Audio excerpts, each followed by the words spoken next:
Okay, so in a recent poll, I asked whether or not people wanted to see just like quick videos on individual topics, or whether we wanted to do sort of larger videos covering a couple of things at once. So that's what we're going to be doing. We're going to be doing a larger video covering a lot of things at once that is going to be edited, so that's going to be really good. Okay, we're going to be looking at a couple of things to do with the big mainline patch that came today. It is the review, revision, revise patch. So there's a lot of things to talk about, but we're not going to be able to cover everything. Instead, I want to talk about status stacking, shield gating, and self-damage, or the very much lack thereof. So let's get into it.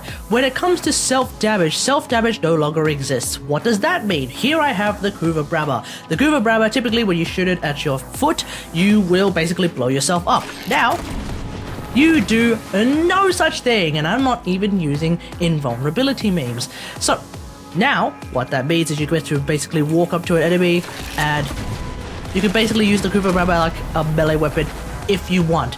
Or you could just continue to use the Kuva Brabber the way you would normally use it, which is to shoot it from a very long distance.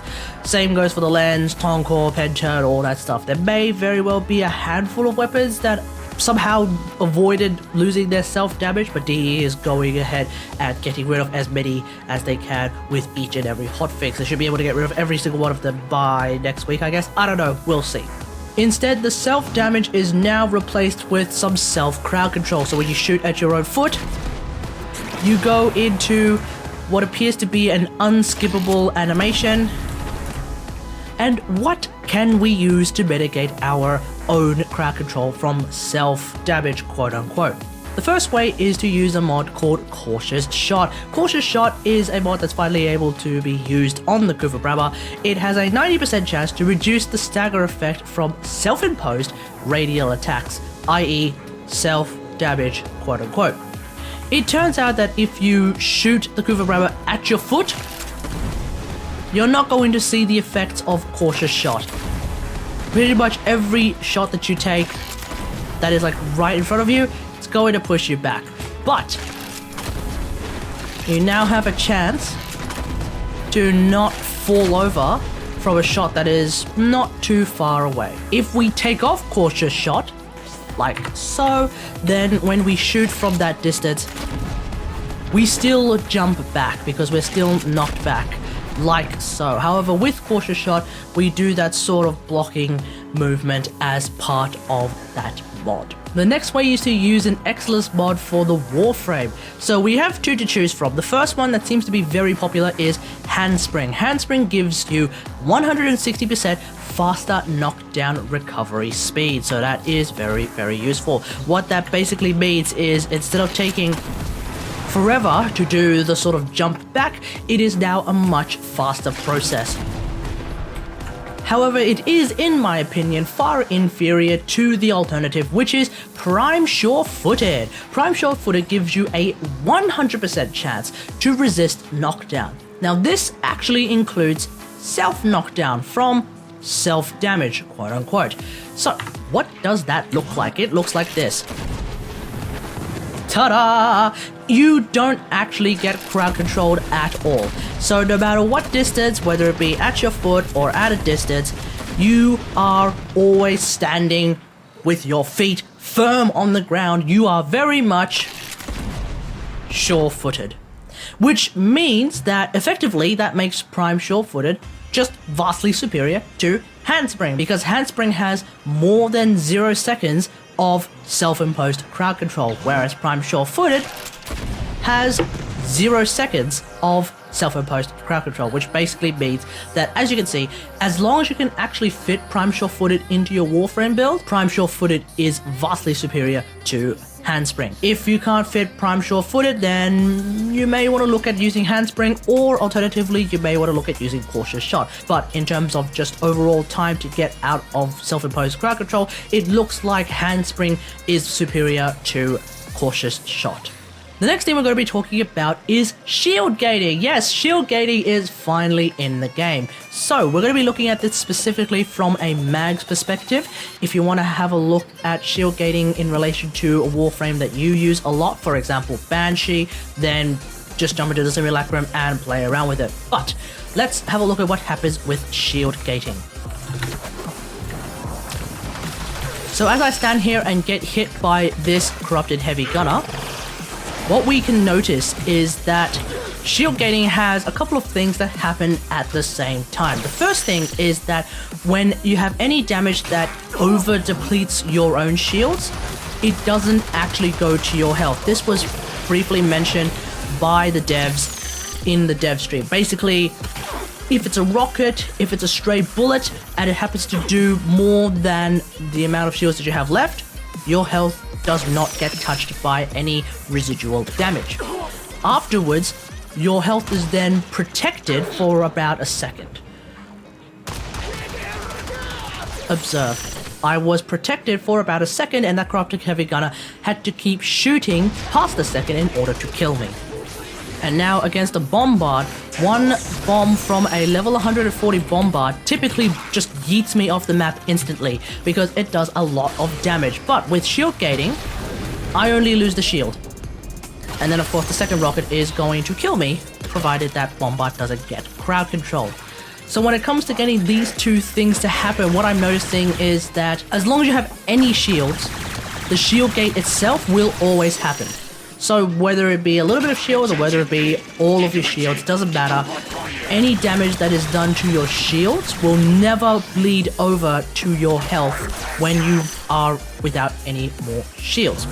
However, in order to get the second thing to happen, which is to have your health be protected, you're gonna actually need to replenish your shields all the way to full before that can happen. So for example, here we have a Corpus Tech, and when this Corpus Tech is done getting crowd controlled, like so, when this Corpus Tech is done getting crowd controlled, so there we go, my health has been protected for about a second. Now, as my shields are replenishing, notice how when they are depleted, my health actually got hit anyway, like immediately afterwards. The next bullet basically started to hurt my health because by not replenishing my shields all the way to maximum, the shield gate, i.e. the first thing that I mentioned, it just doesn't happen at all.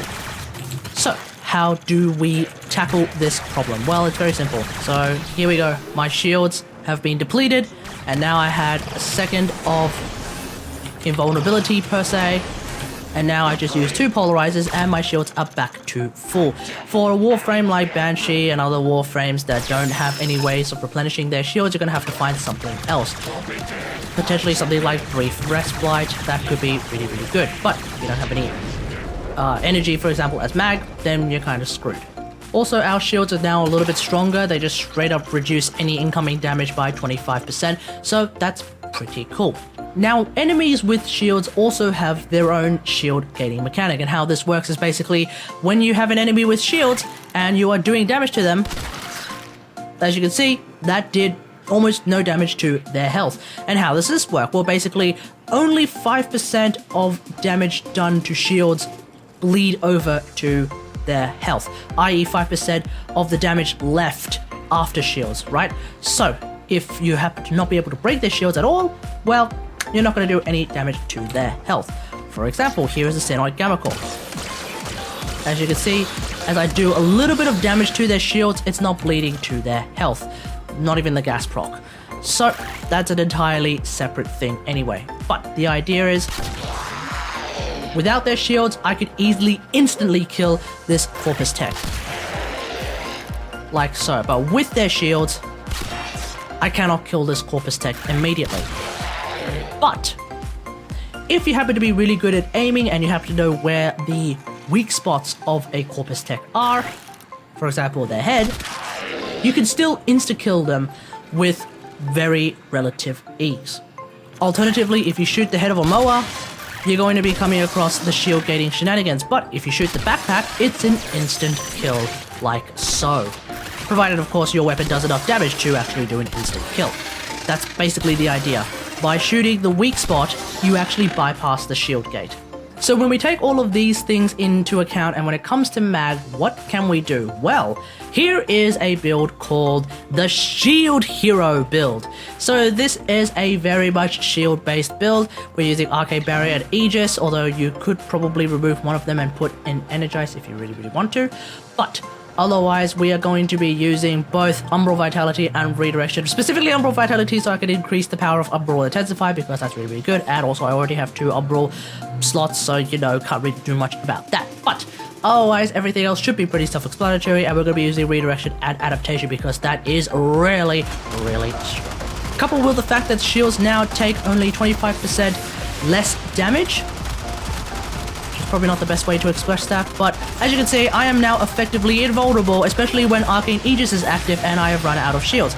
Like, the fact that the shield gate works in a way where basically as long as I have any shields, shield gate will happen, the first part of shield gate anyway, it just basically makes me invulnerable when I have Arcane Aegis. So I suspect Arcane Aegis is going to be a lot more valuable than Arcane Barrier, especially for mag, especially since if I do happen to run out of shields, like so, I can always, if I'm not crowd controlled, press 3 again, and suddenly my shields are now completely replenished, which means that I get the second part of the shield gate once again, which is that my health becomes completely invulnerable for about a second, which is for the most part useful. One thing I want to note is that it seems that overshields basically function the way they always have been, so unfortunately there's no second level shield gate when it comes to using overshields. I really think that's something that D should add to this shield gating mechanic, something to make overshields feel a little bit more valuable. Otherwise, overshields, they're just overshields. That's really it. And finally, we're going to be talking about the changes to status chance. So, what has happened? Well, first off, if you have a weapon that can go over 100% status chance, it will actually go over 100% status chance. For example, so here we have a Daiku build that is status based, specifically using Daiku Crony Satidex with extra fire rate, extra status chance, extra multi-shot, so that's really powerful, as well as 60 mods up the wazoo. So, given that, we have a whopping 201.4% status chance. What does that look like? Well, it looks specifically like this, with one volley of my arrows. I have now given this Corrupted Heavy Gunner 3 impact procs, 5 radiation procs, and I believe 2 viral procs. So I'm now able to give these enemies a ton of procs in one foul swoop. So that is really good. And the more that I shoot, the more procs are applied, including a random slash proc. So that's really good. Against one single one, as you can see, we have 5 impact, 1 puncture, 2 radiation, and I believe a viral in there. Yeah, we're getting a lot of procs, including a random slash proc as well. There's also been a change to the way status procs themselves work. So there's 3 I want to talk about specifically, and then the rest you can probably go and discover for yourself in the simulacrum. Okay, the first one is viral procs. Now viral procs actually stack up to 10, which makes them very powerful. What they do is they increase all incoming damage to an enemy's health, provided they don't have any shields. So, for example, I could coat this Corrupted Heavy Gunner in 10 viral procs and then one-shot them with my arrows. For comparison, it takes me 2 shots, typically 32,000 on a red crit in order to destroy these Corrupted Heavy Gunners. But if I soak him in these viral procs, 1 orange crit, 94,000 damage. That is a lot of damage. One more time, let's see if we can get ourselves a red crit. Nope, no we cannot. So, for comparison, 1 orange crit, 22,000 damage, 1 orange crit on a Corrupted Heavy Gunner that is full of viral procs, 94,000. That's a huge difference. And it's basically the same idea when it comes to magnetic, only this time it increases all incoming damage to shields. So, for example, here we have a Hecate, and I have done 34,000 damage to their shields, and obviously because that then bleeds over to their health, only 5% of the remaining damage goes to their health. fine, cool. But if I were to coat this Hecate in magnetic procs, I am now doing 71,000 damage to their shields. But what do we notice? We notice that when it comes to their health, they are both still more or less the same. That means that even though you're doing more damage, quote unquote, to their shields, that does not translate to more damage that is then taken into the calculation where only 5% of it that remains after the shields is applied to their health. No, none of that happens.